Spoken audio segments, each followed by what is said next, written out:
Hello, and welcome to the Cardio Seeds podcast. I'm your host, Dr. Svetlana Shamoun, and I'm a lifestyle cardiologist, the founder and chair of the Work-Life Balance and Cardiovascular Health Subcommittee at the American College of Lifestyle Medicine, and I'm also founder and president of Cardio Seeds. And today we have an amazing guest on our show. We are very fortunate to have Dr. Liana Lianov. She is a luminary in lifestyle medicine and positive psychology. She is a catalyst of positive health and an educator, a true leader in our field. She's an author also, so we'll talk all about that.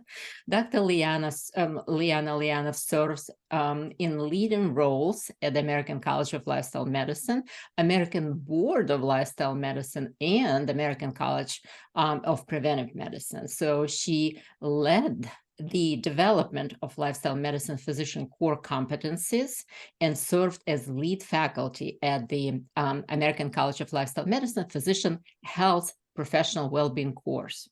So she integrates positive psychology into healthcare through the summit that American College of Lifestyle Medicine offers. It's called Summit on Happiness Science, and also through her nonprofit organization, which is called the Global Positive Health Institute. And she's an author, and her book called Strength in the Mirror highlights leveraging strength for growth and thriving. So there's so much I can say about Dr. Lianov. I can take the whole hour by talking about Dr. Lianov, and you can read all of that in the podcast description below. So welcome, Dr. Liana Lianov, to the show, and let's get started. For having me.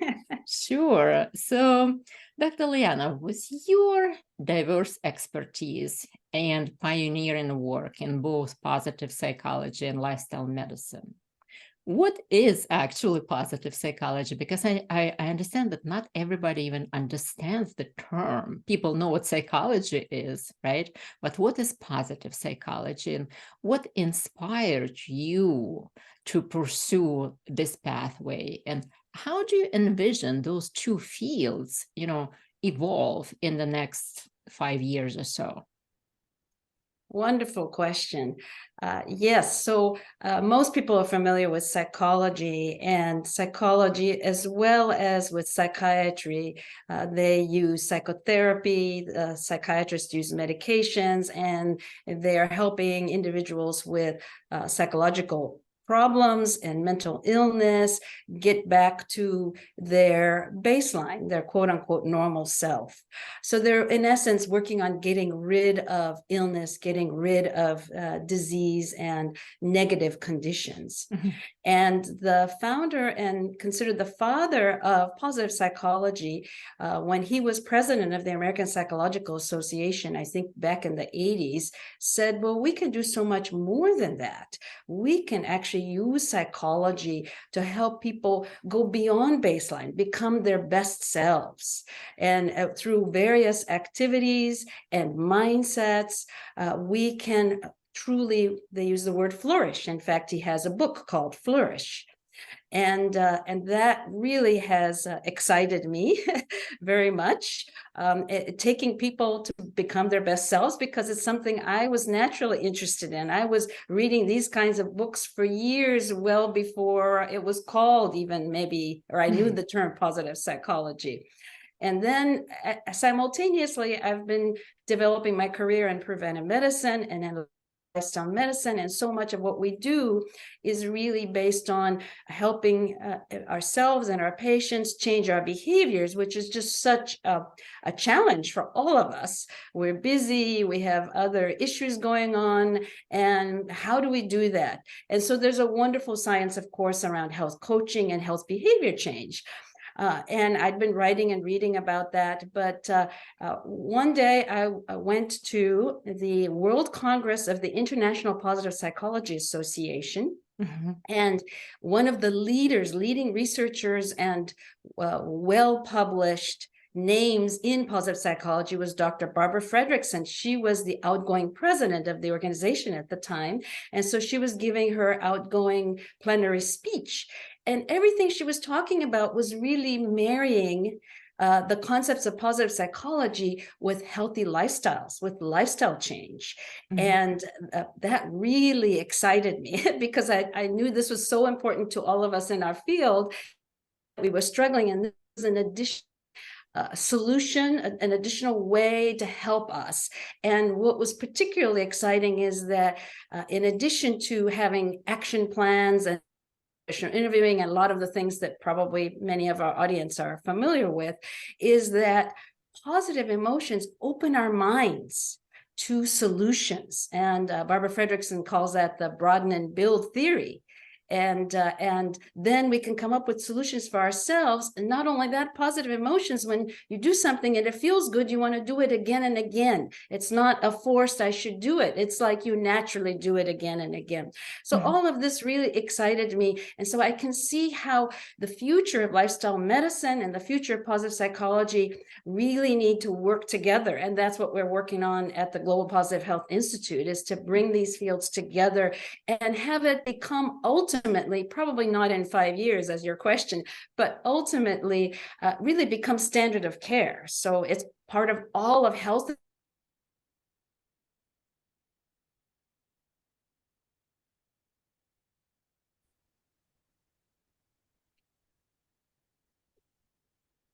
Yeah, you can go ahead. We lost you for a second. Continue thought. You were in the middle of the wonderful thought. I'm very excited about this potential for positive psychology interventions and activities that boost positive emotions and can help drive healthy behaviors, especially positive emotions we experience while we're being physically active, enjoying a beautiful, healthy meal, taking time to connect socially. All of those types of activities that we do as our healthy lifestyles boost our positive emotions, and our positive emotions in turn really help us go back to those healthy activities. Again, that's the root of like everything we're doing. It's a beautiful cycle. And so I'm hoping that in the future that, and I'm envisioning that this will become standard of care for all of medicine and healthcare, as well as in our self-care. So yeah, this is an exciting time, and the Global Positive Health Institute is hoping to advance that. And I know with Cardio Seeds, you have some similar aligned values. And so tell us a little bit.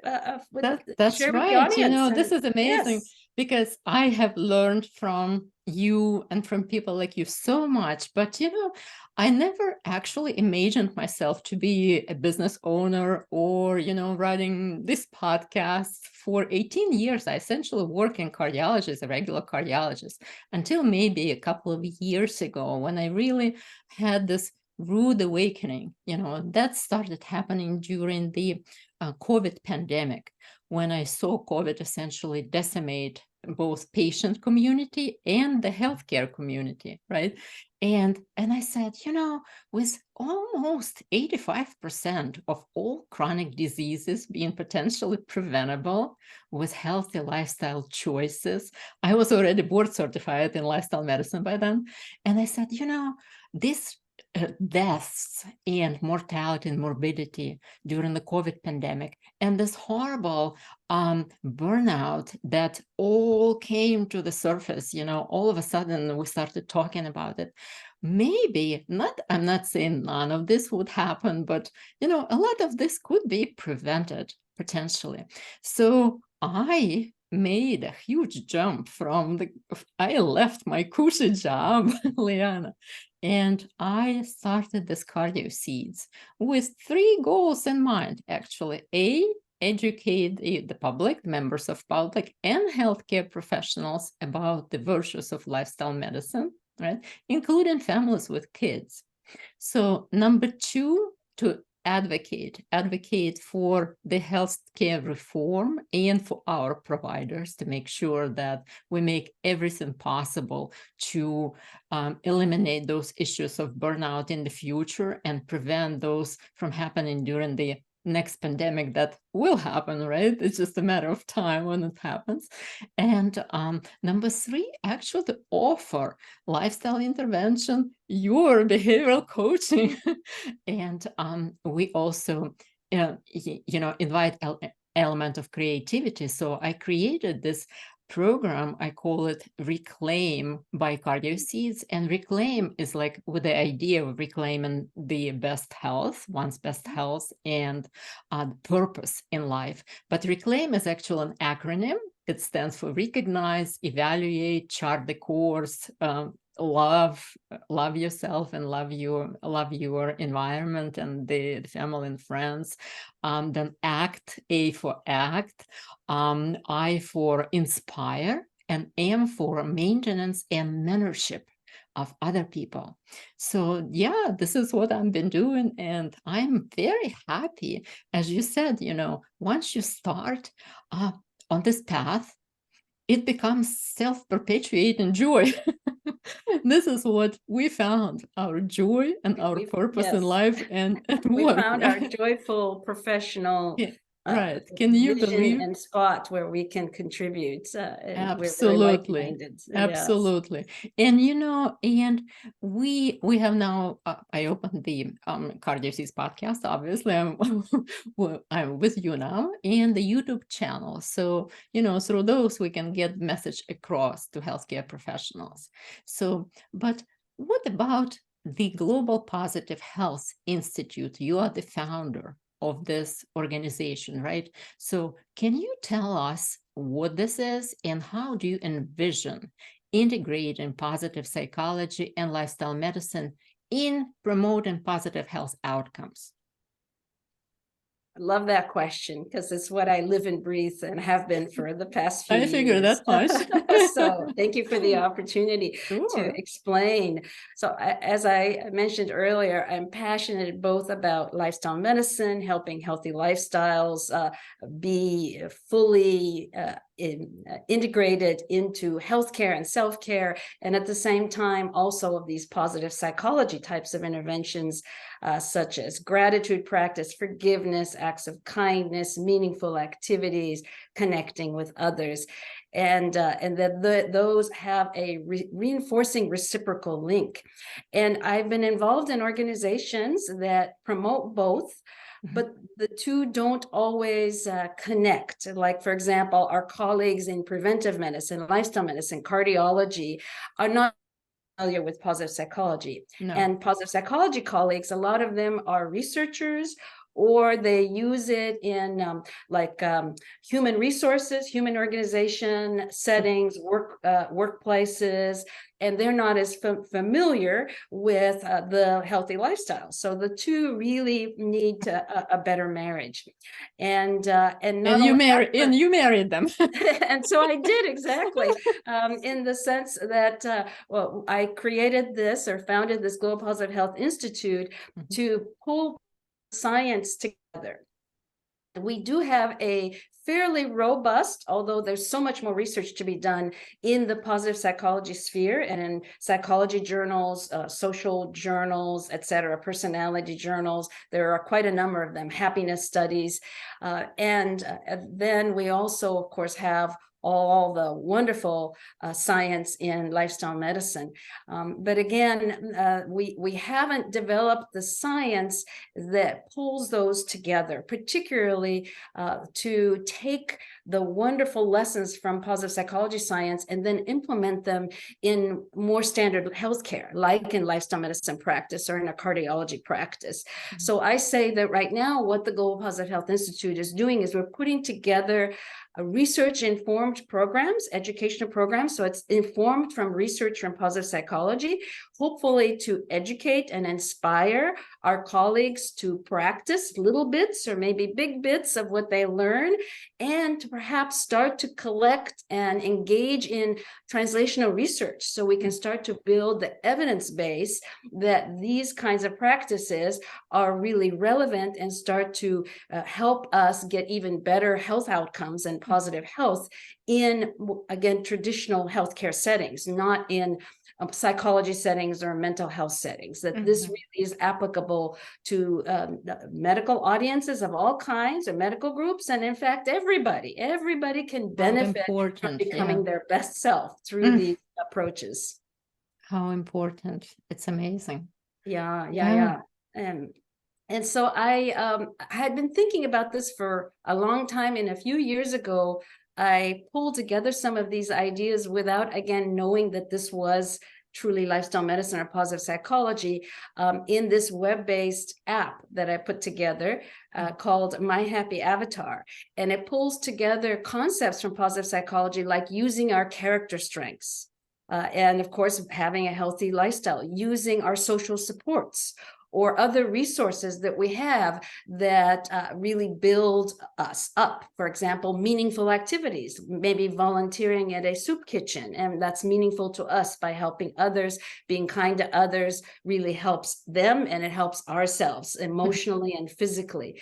And so this app reminds you, it's a way to track, especially during difficult times, the kinds of resources that we have at our disposal, but especially how to build that in a way that is personalized according to our personality. So for years, I've been studying Myers-Briggs personality type, but more interested in the underlying principles which were developed by the psychiatrist Carl Jung on cognitive functions that I call brain functions. So it actually includes all of that, and it helps one make behavior changes using those personality customized approaches. And I've been very excited about that, because then later I started to learn more about lifestyle medicine, more about positive psychology, and I realized it was the same thing, and it's a very robust offering. And so I just want to let the audience know that it's no cost. So I highly recommend it. It's my gift to the world because of my passion. One more gift. Yes. One more gift. Yes, one more. So myhappyavatar.com. And if you enter some of your activities for the week, and a lot of them are happiness activities, not just the usual, oh, did I do my walking? Did I eat my vegetables? It has many other suggestions. It's a 12-week program that's personalized to you, that your little avatar becomes happier through the week. And by the end of the week, he has, he or she has streamers and is having a party. And so that's why it's called myhappyavatar.com. Now, it was built a few years ago, so now we have on Facebook and other places much fancier, but it still works. That's an amazing idea. But yeah. And so it's these kinds of additional resources we all need to support us in living a happy, healthy life. Sure. It's about the apps, it's everything we do, but the apps can help us. And so I know you're also involved in some educational games and some digital apps. So tell us more about that. Yeah, digital apps are a little bit far-fetched, but as far as educational games, you're right about that, Liana. One of the missions of Cardio Seeds is to educate. And, I strongly believe in education. As I tell people, it may sound like, such a simple thing to say, but I really came to this country with nothing but education, education behind my belt. And now I'm essentially on the top of the world. And education is something that propelled me to my success. So I really believe in the strengths of and importance of education. And I think that healthy lifestyles are not intuitive. Healthy lifestyles are not intuitive. So we as lifestyle medicine professionals have obligation to our patients, to general public, to make sure that people know what this is all about, that the majority of diseases are preventable, and how to actually start and do, make that lifestyle changes, and how one step at a time. So I thought that creating an educational game, and this is actually a very simple game, actually several games will be based on the same platform. So almost like flashcards, right? But they will be for kids, for instance, for preschool kids, there will be riddles about lifestyle healthy choices, which will help them in interactive, playful environment learn about healthy lifestyles, about building teams, about social connectedness. We don't call them even social connectedness, we call more friends and family time, right? So to build teams, to become valuable members of society, to remember healthy lifestyles, how to reduce stress in elementary ways that are recognizable and understandable by people, by kids, for instance. The same thing I'm doing for healthcare professionals, for instance, to educate them on elements of lifestyle medicine, to educate them on team building and stuff like that. So there will be a series of games for educating professionals and public, including kids. That's what I'm doing now. The games, that's wonderful, because games can really engage people of all ages. And so Yes. then customizing it for the different age groups and different professions, like health professionals, is very clever. So I look forward to created a playing some of those prototype games. now. So I have a prototype. So I'm testing it now on groups, the families with kids with age 4 to 9. Years 4 to 9. So this is the first game that will come next year, will be produced. So now we're testing. I'm collecting the feedback and all that stuff. And so far, people love it. Kids love it, So we'll see how that goes, I think terrific. Well, best of luck, because we certainly need creative ways to engage all people of all ages in taking care of themselves. Thank you so much. I want to dig a little bit deeper into this Global Positive Health Institute for physicians and healthcare professionals. Facilitating positive health, really.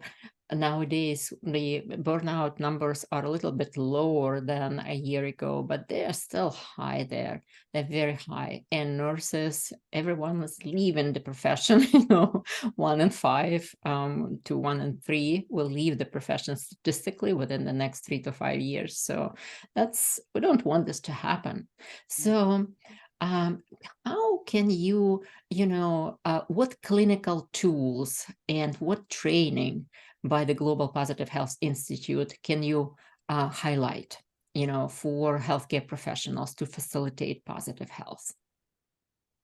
So the Global Positive Health Institute has a couple of programs that are focused on positive health and positive psychology. The one that we're really focused on right now is a positive health workshop, which are interactive exercises, sort of adult learning about how to apply positive psychology to ourselves and in practice with patients. So everything we teach, first and foremost, put on your own oxygen mask. So we have to think about, how is this relevant in my own life? Is this interesting to me? Can I practice it for myself? And then at the same time, also learn how to share the wealth and see what pieces are realistic to do in clinical practice when you have a patient in front of you. And so the positive health program goes through the basic elements of what is positive psychology, what are some kinds of activities that one can do to boost positive emotions, and as we talked about earlier, how those positive emotions are so closely linked with our health behaviors, so we can take care of ourselves, and how really the root of, I would say, physical health, mental health, emotional health, social health, spiritual health, even public health, even climate health can be connected. We can connect the dots to positive emotions, because those positive emotions open us up in so many ways for solutions, for collaborating with others, and figuring out how to take care of ourselves, our patients, our environment. And also Barbara Fredrickson, for example, and other colleagues have done some research that shows during the pandemic, when we were struggling to get people to get vaccinated or to wear masks, that those that had more of a boost in their social connections and positive emotions were much more likely to be thinking about their fellow mankind, wearing their masks and getting vaccinated. Right. So Interesting. this is Yeah. very exciting to me. And so anyway, back to the original question, I think that first and foremost, we can help our colleagues by educating them, and then really taking it, because we all get lectures a lot. There's a lot of lectures, but this particular workshop is really to take time to breathe, take it in, and reflect. So there are a lot of reflective questions about how is it relevant to me? What pieces can I integrate now? What pieces maybe I'm not quite ready to integrate either in my own life or in my clinical care, but maybe down the line. And we always say, as with the ACLM health provider well-being program that I'm leading, that we developed, is that all of this individual self-care, positive healthcare, has to be for our physician and health professional colleagues, be in the context of an organization you work with, or healthcare environment or setting that you work with, that values a culture of well-being. So the organizational changes that are needed to support us absolutely need to be there. And if you look at the literature about what will help with burnout, certainly that comes to the fore. Is first and foremost, our organizations need to support us in being able to take care of ourselves and doing these wonderful things. But it's not just organizational change. Even if you have an organization that's very supportive, you have to learn what to do and how to do it. So we need both. And so in fact, in our course with the ACLM, we have a special module about the organizational piece and how to become a leader in the organizational piece, but then also how to do the healthy lifestyles, how to do those positive psychology activities, how to pull all that together to achieve positive health for ourselves. I wanted to ask another question regarding this. You talking about the organizational health, measures that have to be taken by each and every healthcare organization, right? I keep thinking, Liana, there are so many players in fixing providers' burnout, right? Some of them, and I will hopefully be able to talk a little bit about it, some of them we have control over. Some of them we don't have control over. It doesn't mean that we don't have to get engaged, in politics. It doesn't mean that we don't have to engage with healthcare insurers or electronic medical record, providers, etc., to make physicians' life better or reduce burnout. But as far as hospital system administrations, right? As far as the administrations, in the environment when everything is driven by production and profit, right? How do we actually connect with them and make sure that everyone is on board and understands that healthcare of the professionals, healthcare and mental health is extremely important, and that losing healthcare professionals to burnout is actually much more costly than just keeping them happy, healthy, provided for, et cetera, et cetera. So what do you say to that? Yeah, well, it's difficult. I think awareness is increasing, and many health centers, and especially academic health centers, are now required to have programs to support the well-being of the health professionals and physicians. But there are still others that aren't on board quite yet, and many who have programs, but the programs aren't that effective. And so we still have a ways to go. So of course, increasing awareness is important. Ultimately, I think that these organizations will see that for their own good, for the business sense of the business side of it, they need to be taking good care of their healthcare workers and the whole healthcare workforce. And we can be advocates like you and I are now with our colleagues and beyond.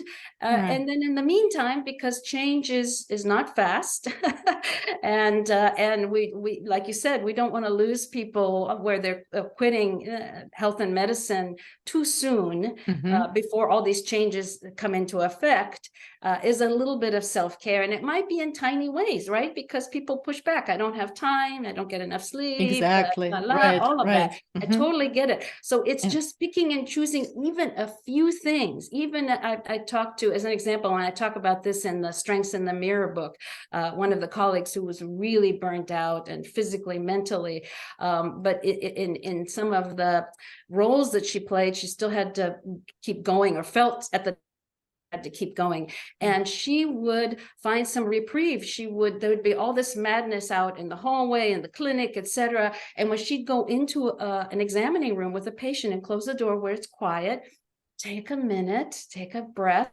even just in With her the mind, patient, with the and patient, with the with patient, the and patient. have a mindful discussion with the patient, and that is therapeutic both for the patient and for the provider. And that's actually a very scientifically constant positive psychology, because if we can connect with another human being in this way, it's called positivity resonance. And we're actually boosting our parasympathetic nervous system, which is then decreasing our blood pressure, our cortisol, our blood sugar. It's very healthy for us. Yes. So To a even in a cardiologist, it's busy like a clinic, ball. Oh yes, my. yes. So even for those who have a busy clinic, and there could be that moment, it's really a shift in attention, a shift in attitude, even if we don't have time to do anything else. And so it's a place to start to take care of ourselves. Oh, that's good. Oh, I feel it. I'm like, I feel it now. Wonderful, Taking because deep we're breaths. having it. Right. Yeah. Oh my goodness. This is good. Yeah. And share what you're doing with lifestyle cardiology and behavioral coaching and cardio seats. What are your plans in helping us really combat and prevent burnout?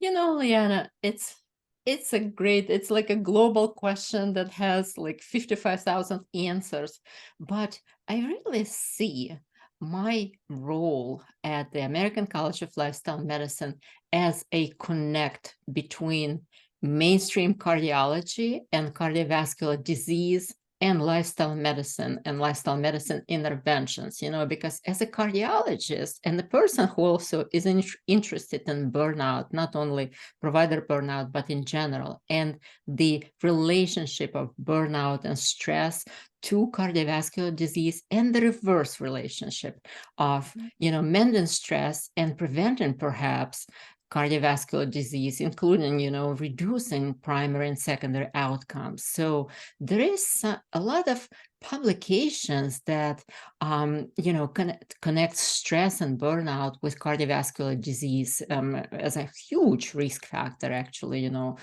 coronary artery disease, hypertension, obesity, type 2 diabetes. All of us know that atrial fibrillation and strokes, even sudden cardiac deaths, the term karoshi in Japanese, so death by overwork in the 70s, right? So all of this is known to us. But however, I would like to see if there is a strong reverse relationship. So I founded the subcommittee, called it Work-Life Balance and Cardiovascular Health, specifically not cardiovascular disease, but cardiovascular health, intended to look at the reverse relationship, whether, interplay of the stress, burnout, and their role in heightened risk, and the explaining the emergent data showcasing the principles of lifestyle medicine reversing stress and reversing cardiovascular disease. So I am, writing now, actually, with my other ACLM colleagues, this article for Mayo Clinic proceedings that will actually highlight this specific part. I know that there is a ton of things, ton of research that needs to be done in that particular domain, but there is certainly a lot of proven methods and techniques, yoga, mindfulness, meditation, et cetera, that already show cardiovascular event reduction through stress reduction and burnout mitigation. So, and there's science for positive psychology interventions. In fact, I included that in the book that I'm currently writing. There you go. So you can include that in your Mayo Clinic article as well. Shout out for thank you. positive psychology. That would be awesome. And I also try to make sure that people, our colleagues within ACLM and outside the ACLM, physicians, nurses, etc., know about ways of reducing burnout and lifestyle practice of lifestyle medicine, what this is all about. But again, because knowledge is not intuitive, right? So I'm given a ton of lecture within I'm the American College of Lifestyle Medicine and outside.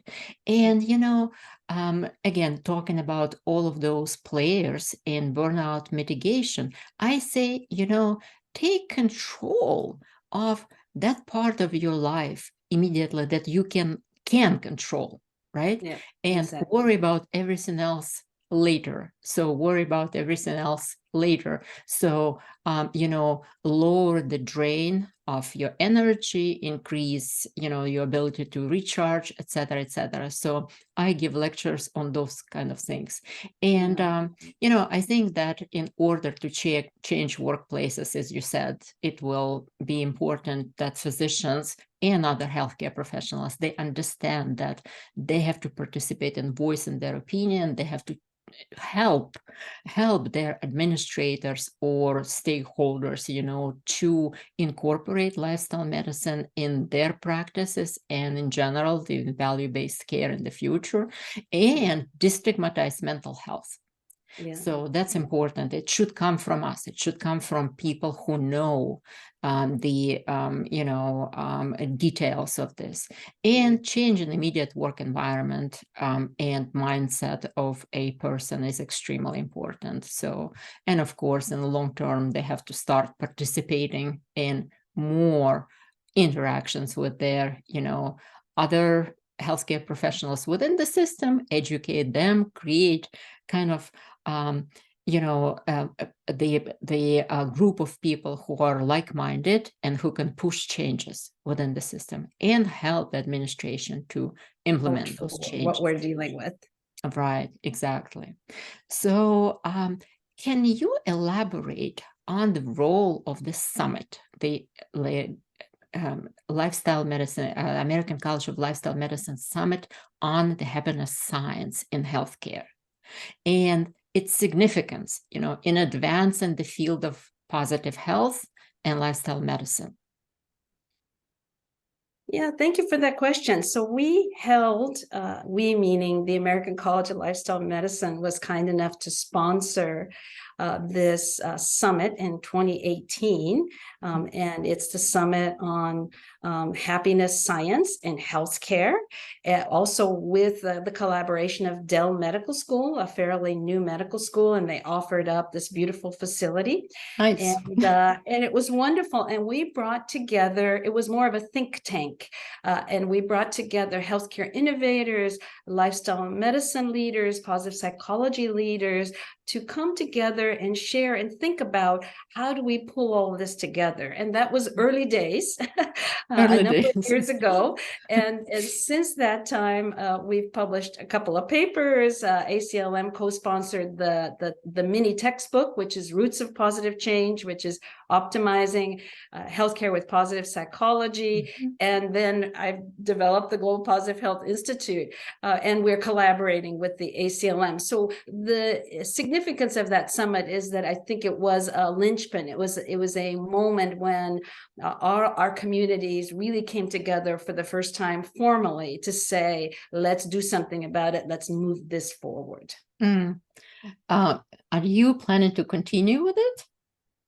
Well, we are collaborating with the ACLM. ACLM now has their big conferences through their conference machine, I should say. So last year we had a post ACLM conference workshop that was continuing this discussion. I and so attended. probably, yes, yeah, so every few years we probably will. And in the meantime, the GPHI is offering different conferences. We're not doing one this year, but the last 2 years we did conferences. I think that is the advantage of having two organizations working on it. And with GPHI really focused on it, we can do more frequent of these kinds of summits, whereas ACLM has such a broad brush in terms of all the pillars of a healthy lifestyle that this is just one piece for them. And so they're not able to put in the resources as often as I'd like to see, because I'm such a champion, but we will continue it. Yes, for sure.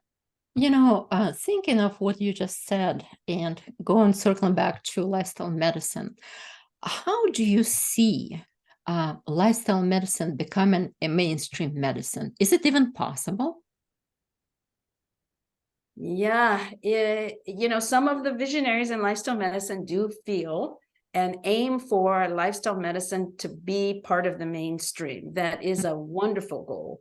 Mm-hmm. Some leaders say maybe that's not possible, and maybe ultimately there'll be a number of different kinds of practices, primary care, internal medicine, family medicine, cardiology, endocrinology, that have a focus in lifestyle medicine. Mm-hmm. And then if they want more their patients to get more in-depth lifestyle medicine interventions, to refer out to lifestyle medicine specialists. And I was serving for 7 years on the American Board of Lifestyle Medicine when we did a lot of thinking about this, and we put together the board certification, which is for a general practitioner. Mm-hmm. And we're hoping that as many healthcare practitioners will take that examination, not just physicians, that's through the board, but also other allied health professionals through the American College of Lifestyle Medicine, all can earn their certificate, which is wonderful. And at the same time, we are now building, or the board is now building and leading up to some kind of certification process that is, actually it's already in place, that is for more of a lifestyle medicine type of specialist. And the term we're using is intensivist. Because it is a little bit debated. We're not part of an official medical specialty, at least here in the United States. So we have to be a little sensitive to the terminology. And so that we are actually, meaning the lifestyle medicine leadership, is promoting both. So just in case, if we hope that everyone will take on lifestyle medicine, but if not, then those of us that are leaders and champions will keep it very safe and continue to develop it and make it a resource within medicine. And as you mentioned, I think certain kinds of organizations, value-based care organizations, the employer-based types of healthcare organizations that are motivated to get good results at lower costs with much better patient satisfaction and professional satisfaction are going to gravitate to it. And as those organizations grow, because the whole system is forced to grow, at least in the United States, I think naturally lifestyle medicine, positive health will grow. Well, that's a lot of work. It is. We have years to go. I've been involved in this for nearly 2 decades, and we have so much more to do, more work to do. Yeah, obviously. With our cardio seeds and with me being involved in burnout in healthcare, and I was thinking how to link cardiology and behavioral coaching and lifestyle medicine all together. So I feel, and I started calling my practice myself a lifestyle cardiologist, for that matter. So I employ, as you mentioned, remember you said incorporating those in individual practices, subspecialty practices. So I kind of completely switched to lifestyle medicine intervention as the base for care. So I don't titrate medicine. Cardio Seeds doesn't titrate medications, doesn't prescribe procedures. So we are based on lifestyle medicine interventions, creativity, and behavioral coaching. But, once you say lifestyle cardiology, and recognize that strong link between burnout or stress that I am interested in and cardiovascular disease. Okay, we recognize the link, right? But what to do with it, right? What to do with it. So this is when lifestyle medicine and behavioral coaching that you said, really start playing an important role. So what do you think the future of cardiology is in terms of fully integrating lifestyle approaches like what you're doing? I think everything is in training and education of the new generation of professionals, because not everyone, first of all, understands that lifestyle interventions are effective in reducing or reversing cardiovascular risk, right? And two, even those who do understand that, they don't have any specific training in actually, do any applications in their practice of those interventions. So I think we are circling back to training, and medical schools and schools of nursing and early years of residency and fellowship training are crucial to sow the seeds of knowledge of lifestyle medicine. And it's so important that I think it will be actually the basis for shifting current healthcare to value-based healthcare as a whole. And cardiology will benefit probably the most. This is a specialty that creates the highest number of unhealthy related morbidity and mortality in the world and in the US specifically, right? All of those comorbidities that start when the patient comes to us: coronary heart disease, hypertension, diabetes. It's almost like you almost don't need to look at the past or present medical history. They will be all there: obesity, etc., etc. Cardiology will benefit the most. So we need to start educating, and we need to start making sure that it's the knowledge spreads and the information about the College of Lifestyle Medicine spreads as a tentacles into mainstream medical community, and it's a chain reaction. You learn one, you teach five, right? And you educate many, right? So absolutely, that's how I see it. Yeah. Yes. So when we are ready to wrap up the conversation, it's an amazing, I can sit with you forever. I know that yes. you probably don't have time for forever. So what are the most effective strategy for individuals, including healthcare professionals, to leverage their strengths and healthy habits in order to thrive and to grow, especially in face of challenges? Yes. So all of us, individuals, health professionals, all of us, when we face challenges, sometimes we sort of lose track of what's around us that can support us, even though there is so much. And we can turn to a friend, we can get, of course, in lifestyle medicine, just going outside, just stepping outside, being near some nature, taking a short walk. There's many ways to sort of rejuvenate. But sometimes we completely lose our way because we look at the world and it feels like it's crumbling all around us. And so the place to start then is with our own character strengths, our personal strengths. And that's why I actually named my book last year, Strengths in the Mirror, because every one of us has some of these personal strengths. Now, we can identify them by what our friends and family have told us about ourselves more informally, but in the formal capacity of positive psychology, there is a character strength survey at viacharacter.org that anybody can take at no cost. And out of these 6 domains with 24 character strengths, you can get a result of which ones are your top strengths, which are called signature strengths. I think I took that's that a one. place to start. Yeah. Yes, so that's a place to start. Mhm.